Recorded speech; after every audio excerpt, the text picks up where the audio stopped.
आपको बताएं कि आबासी शहीद अस्पताल की लिफ्ट टक गई। लिफ्ट में मौजूद सहाफी बाल बाल बच गए। मुख्तलिफ चैनल्स के cameraman male female reporters lift में मौजूद थे। अटक जाने वाली लिफ्ट का दरवाजा खोलकर मुतासिन को महफूज अंदाज में निकाल लिया गया।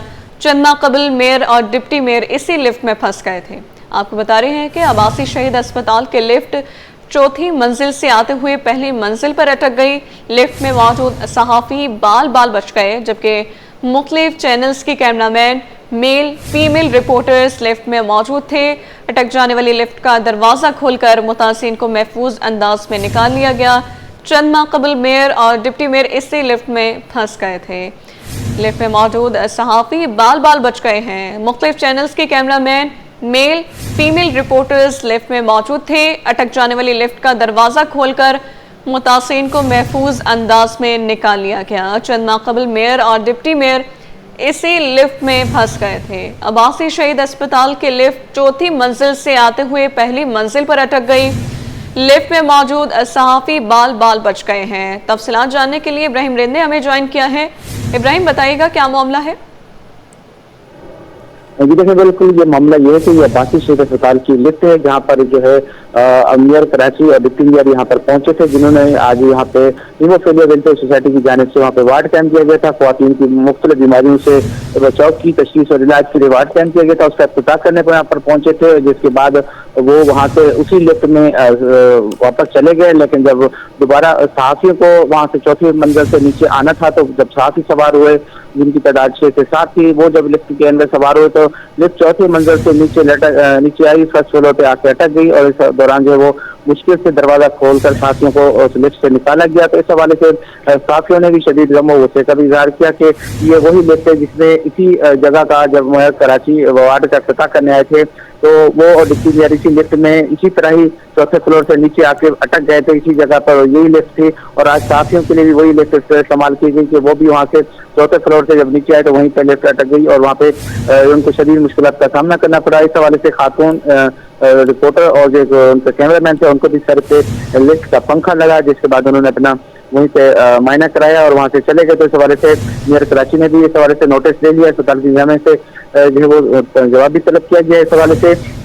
और ये भी तहकीकात की जा रही है कि आया जो मेंटेनेंस के लिए हर साल बजट रखा जाता है लिफ्टों के मेंटेनेंस के लिए, आया वो पूरा भी वहाँ पर लगाया भी जाता है या सिर्फ कागजी कार्रवाई की जाती है। तो इस हवाले से भी तहकीकात होना लाजमी है, क्योंकि अस्पताल की इंतजामिया जो है वो एक खास जो शख्स होता है उसको तैनात कर देती है कि ये उनके मेंटेनेंस रिपेयरिंग के बजट के मामला सब देखेंगे। लेकिन जरा ये बताते हैं कि ये सिर्फ खानापूरी की जाती है, वहाँ पे लिफ्ट के मेंटेनेंस बजट बेहतर अंदाज में लगाया नहीं जाता और सिर्फ कागजी कार्रवाई को शो करके ये किया जाता है। तो इस वाले से तहकीकात होना लाजमी, क्योंकि ये तो सिर्फ आज का ये वाक़या नहीं है, बहुत सारे ऐसे वाक़यात होते हैं जो बाद में खुफिया रखे जाते हैं। लेकिन आज तमाम मीडिया के सामने ये जो हाल हुआ, ये तमाम 8 से 10 जो साथी थे वो इसमें लिफ्ट के अंदर फंस गए थे। खुदा ना खास्ता कोई बड़ा हादसा भी हो सकता था, जो कि साथी खुद भी एक फिर खबर का हिस्सा बन सकते थे। लेकिन इंतजामिया को चाहिए कि इस हवाले से पूरी तौर पर तहकीकात कराएं और खुद मेयर कराची और डिप्टी मेयर को भी चाहिए कि पूरी एक्शन लें और इंतजामिया से जवाब तलब करें कि आया ये जो हर साल मेंटेनेंस की बजट इस्तेमाल किए जाते हैं, आया ये सही भी लगाया जाता है, जैसे खाना पूरी की जाती है, कागजी कार्रवाई होती है। तो इसके साथ साथ आबासी शहीद अस्पताल की दीगर इमारतें वहाँ पे भी इसी तरह की लिफ्टें मौजूद हैं, लेकिन उनकी मरम्मत होती है या नहीं होती, वहाँ पे ऑपरेटर हैं कि नहीं होते, इस हवाले से भी तहकीकात होना लाजमी है, ताकि इस तरह के आइंदा के जो हादसा हैं, इस तरह के हादसा की रोकथाम मुमकिन हो सके। जी ठीक है इब्राहिम, आप हमारे साथ ही रहिएगा। मुतासा सहाफ़ी का वीडियो बयान सामने आया है, वो आपको मुलाहिजा करवाते हैं। इस वक्त अब्बासी शहीद हॉस्पिटल में मौजूद हूँ और मैं और मेरा कैमरामैन और बहुत सारे मीडिया के लोग लिफ्ट में मौजूद थे। आप देख सकते हैं कि ये लिफ्ट जो है वो धड़ करके गिरी है और आप देख सकते हैं अब लिफ्ट का दरवाज़ा बंद किया जा रहा है। हम बहुत ज़्यादा जो है वो परेशानी के आलम में। इब्राहिम रिम हमारे साथ मौजूद है। इब्राहिम, बताइएगा इस लिफ्ट के लिए सरकारी फंड्स दिए गए हैं और अगर दिए गए हैं तो उनका इस्तेमाल क्यों नहीं किया जा रहा? की बात है कि इनको हर साल जो मेंटेनेंस का बजट मिलता है महकमे को और इन्होंने अपना एक फोकल पर्सन जरूर तैनात किया होता है। अस्पताल के इंतजामी अफसर ही होते हैं जिनको ये बजट दिया जाता है कि वो रिपेयरिंग करवाएं, मुरम्मत करवाएं, इनकी कोई खराबी होती है तो उसको देखें और इंजीनियर वक्त पर आते हैं और जाते हैं। अब ये तहकीकात करना लाजमी है कि आया उनको हर महीने ये बजट उनको दिया भी जाता था या सिर्फ आके सिर्फ पॉलिश करके चले जाते थे लिफ्ट को, या सिर्फ सफाई करके चले जाते थे, या बाकी में उसकी मरम्मत भी होती थी। क्योंकि लास्ट टाइम जब मेयर कराची और डिप्टी मेयर और अस्पताल के डायरेक्टर और अस्पताल के एमएस समेत दीगर अफसरान भी जिस तरह इसी लिफ्ट में इसी तरह ही गिरे थे और उनको तो काफी मट्टी भी हो गए थे कि उनको काफी आगे जोर से धड़ल्ले से आगे गिरी थी लिफ्ट। तो वो भी इसी तरह उस टाइम अगर ये तहकीकात कराई जाती शफाफ अंदाज में मेयर कराची की जानिब से, तो शायद आज ये वाकया पेश ना आता और उनकी तहकीकात होनी चाहिए थी। लेकिन आज यही लगता है कि उन्होंने नोटिस ले लिया है और आज कुछ पूछा है, पूछताछ जाने से शुरू कर दिए। तो ये तो होना चाहिए कि सालाना बजट भी तहकीकात की जाए कि आया इनका सालाना बजट कितना है लिफ्ट का, कितने लिफ्टें हैं, कितनी ठीक हैं, कितनी गैर फाल है और हर साल कितना लगाया जाता है, ये भी तहकीकात होनी चाहिए। और ये भी देखा जाए कि रात के वक्त जो है वो बाजू का ऑपरेटर नहीं होती तो लिफ्टें बंद कर दी जाती, जिस वजह से मरीज उनके तीमारदारों को ऊपर बलाई मंजिलों पे पैदल जाना पड़ता है और पैदल उतरना भी पड़ता है। तो इस हवाले से भी ये सब चीजें सामने आनी चाहिए। और आज की भी इस हवाले से तहकीकात होनी चाहिए कि आया कि उस टाइम वो वहाँ पे ऑपरेटर मौजूद थे कि नहीं मौजूद थे।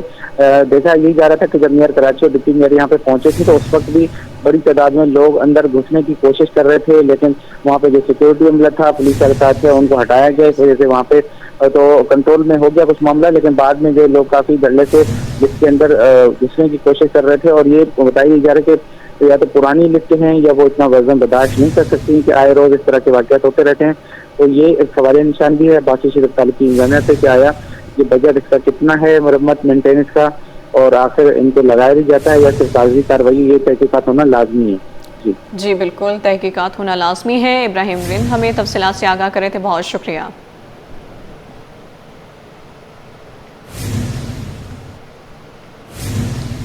आपको आगाह करें, मेयर कराची के अहकामात के बावजूद शहर में पार्किंग माफिया बेलगाम है। मुख्तलिफ इलाकों में शहरियों से गैर कानूनी तौर पर पार्किंग फीस वसूली का सिलसिला ताहाल जारी है। कराची के मसरूफ तरीन तजारती मरकज सदर में पार्किंग माफिया सरगर्म है, जिसकी वजह से ट्रैफिक की रवानी भी शदीद मुतासर है। मजीद मुमताज शिकरी से तफसीलात जानेंगे। मुमताज आगाह कीजिएगा। जी बिल्कुल, देखिए शहर कायद में और बल्दिया उज़्मा के जो ऐलानात है उसके बावजूद जो है कराची के मुख्तलिफ शहरों पर जो पार्किंग माफिया है वो आवाम से और शहरियों से जो है ख़ास तौर पर फीस ले रहे हैं। इस वक्त मैं सदर में मोबाइल मार्केट के जो रोड है मेन रोड पे मौजूद हूँ और यहाँ पे एक माफिया जो है यहाँ पे बैठा हुआ है। ख़ास तौर पर जो शहरी यहाँ पे आ रहे हैं उनसे जो है जो बाइक उनकी लगाते हैं या गाड़ियाँ उनकी लगती है उनके जो है 20 से 50 रुपये तक जो है वो फीस वसूल करते हैं। इवन इससे पहले जो है अगर मैं बात करूँ मेयर कराची की, तो मेयर कराची ने जो है ये बाकायदा ऐलान किया था कि कराची के तकरीबन जो है 26 टाउन के 46 सड़कें ऐसी होगी जहाँ पर जो है पार्किंग बिल्कुल मुफ्त है। लेकिन यहाँ पर जो है जिस तरह पार्किंग हम देख रहे हैं, बाइक जब लगा के जाते हैं तो शहरियों से जो है तकरीबन 20 से 50 रुपये वसूल किए जाते हैं, जिसकी वजह से इस शाहराह पर जिस पे मैं अभी मौजूद हूँ आपको यहाँ से रिपोर्ट कर रहा हूँ कि ट्रैफिक की रवानी जो है शदीद मुतासिर हो रही है और शहरी जो मिनटों का सफ़र है उनको जो है घंटों में करना पड़ा है। क्योंकि एक साइड पे जिस तरह पार्किंग है, एक साइड पे जो फुटपाथ है, फुटपाथ पे भी अगर मैं बात करूँ तो उसमें भी जो है बाइकें लगी हुई है और शहरी जो यहाँ पे शॉपिंग के घर से आते हैं या मुख्तलिफ काम के घर से यहाँ पे आते हैं, उन पर जो है उनसे चार्ज किए जाते हैं, तकरीबन 50 से 30 रुपये उनसे लिए जाते हैं। और सदर की जानिब जिस तरह पीक आवर्स में अगर मैं बता दूँ 4 से जो है रात के तकरीबन 9 बजे का जो दौरानिया है, ये पीक आवर्स का दौरानिया है। इस दौरान भी यहाँ पर जो है शदीद ट्रैफिक जो है रवानी मुतासिर है। और शहरियों से जब हमारी बात हुई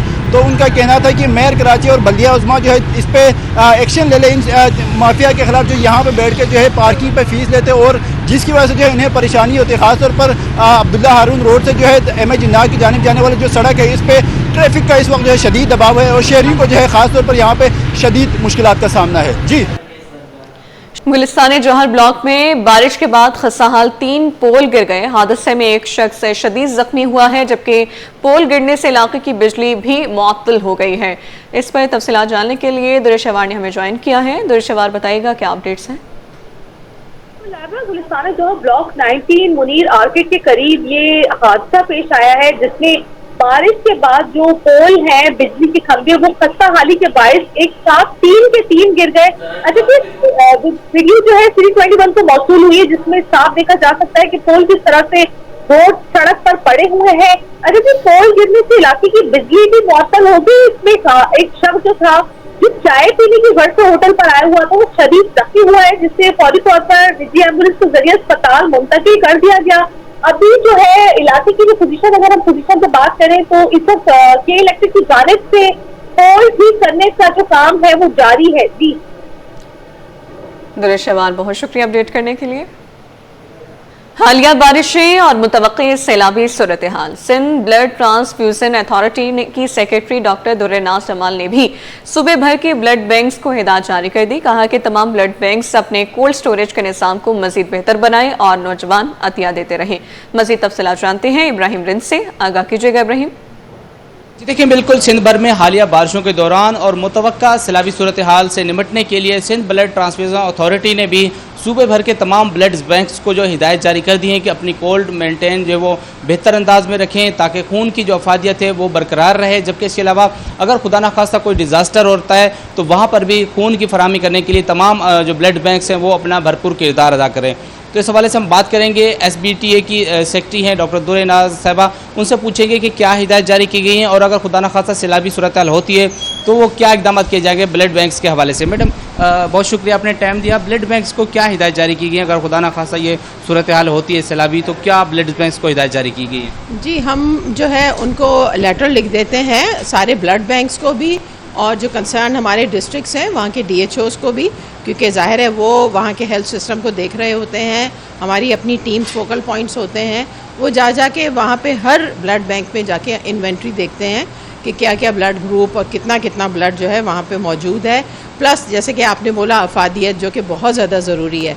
हम सिर्फ ये नहीं देखते कि ब्लड हो लेकिन ब्लड की क्वालिटी वैसी ना हो कि जो आगे पेशेंट के लिए जान बचाने के काम आए, तो उसको भी ज़रूर देखा जाता है। और आपको मैं बताती चलूँ कि हमारे अपने RBCs जो हैं वो मौजूद हैं, उनके साथ जो हमारी लिंकेजेस हैं वो मौजूद है, जहाँ पे बहुत ही अच्छे तरीके से इन इक़दामात को जो है वो किया जाता है और हर तरीके का ब्लड ग्रुप वहाँ पे मौजूद होता है। तो उसमें जो है कोई भी इस हद तक कि कोई परेशानी का बायस बने ऐसा कुछ भी नहीं होता। इन्वेंट्री इज़ देयर और वो डेली बेसिस पे हमारी SBTA की हेड ऑफिस के साथ शेयर भी किया जाता है कि कितना कितना है।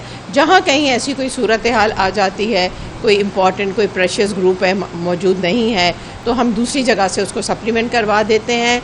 या फिर कुछ ऐसा होता है कि कोई ऐसा प्रेशियस ग्रुप जैसे बॉम्बे ग्रुप बहुत ही नापीद होता है, वो अगर मिल जाता है तो हमारे सोशल मीडिया ग्रुप्स पे उसको लगाया जाता है कि फ़लाँ ब्लड बैंक में वो ब्लड ग्रुप मौजूद है। सिंध में कहीं भी या पाकिस्तान भर में कहीं भी उस ब्लड ग्रुप का बच्चा है, चाहे वो थैलेसीमिया का हो या कोई पेशेंट है, तो वो फिर हम इंतज़ाम करवा देते हैं कि वहाँ से ब्लड को उठा के जहाँ नीड है वहाँ पहुँचाया जाए। इसके साथ साथ ये बताइएगा कि नौजवानों को क्या मैसेज देंगे कि खून का अतिया करें, लोगों को आगाही नहीं है, हर दफ़ा मैसेज भी देते हैं, इस दफ़ा भी क्या पैगाम देंगी जब सूरत हाल ये बन रही है? जी, पैगाम तो मेरा हर दफ़ा यही होता है कि वॉलंटियरली हमें ब्लड देना चाहिए और इसकी बहुत ज़रूरत है। और साथ में मैं ये कहती हूँ कि जो भी वॉलंटियरली दे रहा है वो अपनी सेहत का भी ज़ामिन हो रहा है, क्योंकि जितना वॉलंटियरली आप ब्लड देंगे उतना आपकी हेल्थ जो है ना वो अच्छी रहेगी। जैसे बार बार मैं बताती हूँ कि उन डोनर्स में देखा गया है कि ना उनको ब्लड प्रेशर होता है, ना उनको डायबिटीज़ होती है, हर तरीके से जो है वो बहुत ही यंग, एनर्जेटिक और अच्छे रहते हैं। सबसे बढ़ के ये कि दिल को सुकून होता है कि हमने जो है वो जो ब्लड डोनेट किया है उससे 3 ज़िंदगियाँ बची हैं।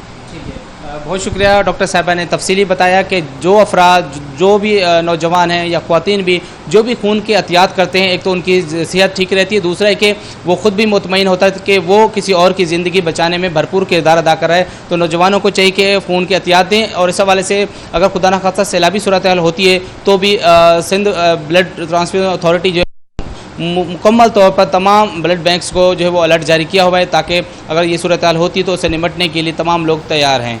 जी, मुख्तलिफ इलाकों में गैस लोड शेडिंग और प्रेशर में कमी से शहरी परेशान हैं। सुल्तानाबाद, लियारी, कुरंगी और लांडी समेत मुख्तलिफ इलाके मुतासर हैं। अवाम ने SSGC से गैस की बिलातातुल फराहमी का मुतालबा किया है। काविश मेमन की रिपोर्ट। चूल्हे बुझ गए, परेशानी बढ़ गई। गैस गायब होने से कराची वाले बेहाल। शहर के मुख्तलिफ इलाकों में गैस बंदिश और प्रेशर में कमी के मसाइल बरकरार हैं। सुल्तानाबाद और नुसरत भुट्टो कॉलोनी में मुकम्मल बंदिश है, जबकि लियारी, कोरंगी और लांडी के शहरी भी मुतासरा इलाकों में शामिल हैं। शहरियों का कहना है कि गैस की अदम फराहमी से घरेलू उमूर मफलूज होकर रह गए हैं। आवाम ने SSGC से मुतालबा किया कि फौरी तौर पर गैस की बिलातातुल फराहमी यकीनी बनाई जाए। हाँ, गैस की लोड शेडिंग है, कुछ इलाकों में क्या कह सकते हैं, कुछ इलाकों में अब बात यह है कि गवर्नमेंट उस पर लाइंस को सही करेगी, जब तक सही नहीं करेगी तब तक कुछ भी नहीं होगा। गैस का बड़ा मसला है, रात के टाइम में कोई भी इमरजेंसी हो जाती है तो बड़ा परेशानी होता है। पहले तो चलो गर्मी थी समझ में आता था, लेकिन अब सर्दियों का मसला है, बहुत शिद्दत परेशानी का सामना करना पड़ता है। शहरियों का कहना है कि गैस न होने से रोजमर्रा जिंदगी अजाब बन गई है। हुकूमत और SSGC फौरी इकदाम करे। कैमरामैन शाहजेब रजा के साथ काबिश मेमन, सिटी 21। शहर में चीनी की कीमत में इजाफा हो गया। होलसेल में 182 और रिटेल में 195 रुपए फी किलो तक पहुंच गई। सरकारी होलसेल कीमत 170 और रिटेल 173 रुपए मुकर्रर है। शहरी महंगे चीनी खरीदने पर मजबूर हो गए हैं। काविश मेमन की रिपोर्ट। हुकूमती इकदामात धरे के धरे, चीनी सोने के भाव चेहरी बेहाल। हुकूमती इकदामात के बावजूद चीनी की कीमतों में इजाफा रुक ना सका। होलसेल मार्केट में चीनी 4 रुपए महंगी होकर 182 रुपए फी किलो तक जा पहुंची। रिटेल सतह पर चीनी की कीमत 190 रुपए से बढ़कर 195 रुपए फी किलो हो गई। मौजूदा नर्ख बदस्तूर कमिश्नर के मुकर्रर कुर्दा नर्ख से ज्यादा है। वो होलसेल में चीनी की सरकारी कीमत 170 रुपए और रिटेल में 173 रुपए मुकर्रर है। शहरियों का कहना है कि इंतजामिया की गफलत और मौसर हिकमत अमली न होने के बाइस वो महंगी चीनी खरीदने पर मजबूर हैं। चीनी मुसलसल महंगी हो रही है, बहुत गुजारा जो है मुश्किल हो गया। हर चीज़ महंगी हो रही है, चीनी क्या। हम तो तनख्वाह आटा है और दाल चावल है। चावल देखें कहाँ पे रेट चलेगा, 380 रुपये पर चलेगा। 380 360 उससे कम है ही नहीं। तो हमारे ऐसे जो तनख्वाहदार तबका है उसके लिए तो गुजारा बहुत मुश्किल हो गया। पूछने वाला कोई नहीं है। हुकूमत की इंतहा चूँकि हुकूमत जो है खुद लापरवाही में पड़ी है, उसको अपने अलावा किसी का होश नहीं है। सही है, तो अल्लाह से दुआ करते हैं अल्लाह ताला हमारे लिए आसानी अता फरमाए और अच्छे हुक्मरान अता फरमाए। शहरियों का मुतालबा है कि कीमतों को कंट्रोल करने के लिए हुकूमत फौरी और सख्त इकदाम करे। कैमरामैन इमरान के साथ Kavish Memon, City 21। National Academy of Performing Arts में 15वां तहजीब फेस्टिवल सज गया है। फेस्टिवल में क्लासिकल, नीम क्लासिकल मौसीकी के फोक रंग भरे जाएंगे। 2 रोज तक जारी रहने वाले इस फेस्टिवल के बारे में जानते हैं राहिल बेग से। आगाह कीजिएगा राहिल। इस वक्त हम मौजूद हैं नाभा में, जहां पर 15वां तहजीब फेस्टिवल का मेला आज सजेगा, जिसकी तैयारियां मुकम्मल कर ली गई हैं। और आज फेस्टिवल के पहले रोज़ क्लासिकल, नीम क्लासिकल मौसीकी के रमूज सिखाए जाएंगे। और यहाँ पर ना कि सिर्फ क्लासिकल होगी बल्कि यहाँ पर कल्चरल फोक मौसीकी का भी तड़का लगाया जाएगा। यहाँ पर आज राग ख्याल राग पेश किया जाएगा, दुपट पेश की जाएगी। उसके अलावा तबले पर तमाम उन तबला नवाज़ों को ट्रिब्यूट पेश किया जाएगा जिन्होंने इस फ़न में अपना एक मनका रखते हैं और दुनिया भर में अपना नाम अपने फ़न के हवाले से उसको मनवाया है। इसके साथ साथ आज के अगर तहजीब फेस्टिवल की बात करें, ना कि सिर्फ पाकिस्तान बल्कि बांग्लादेश से भी मारूफ म्यूजिशंस यहाँ पर आ रहे हैं जो आज पहले रोज़ अपने फ़न का जादू जगाएंगे। और इस वक्त आप देख सकते हैं कि पीछे के जो तहजीब फेस्टिवल में मुख्तलिफ तमाम वो उस्ताद मौजूद हैं। सारंगी नवाज़ हैं, तबला नवाज़ हैं, बेंजो नवाज़ हैं और ये वो तमाम मौसीकी के कदीम साज हैं जो अब बहुत कम देखने या सुनने में आते हैं। और मौसीकी के उन कदीम साज़ों की अहमियत को उजागर करने के लिए, क्लासिकी मौसीकी को नौजवान नस्ल तक मुंतकिल करने के लिए ये खूबसूरत फेस्टिवल का इनेकाद किया गया है, जिसकी तैयारियां मुकम्मल हो चुकी हैं और अब से कुछ देर के बाद फेस्टिवल का मुकम्मल तौर पर आगाज़ किया जाएगा। जी।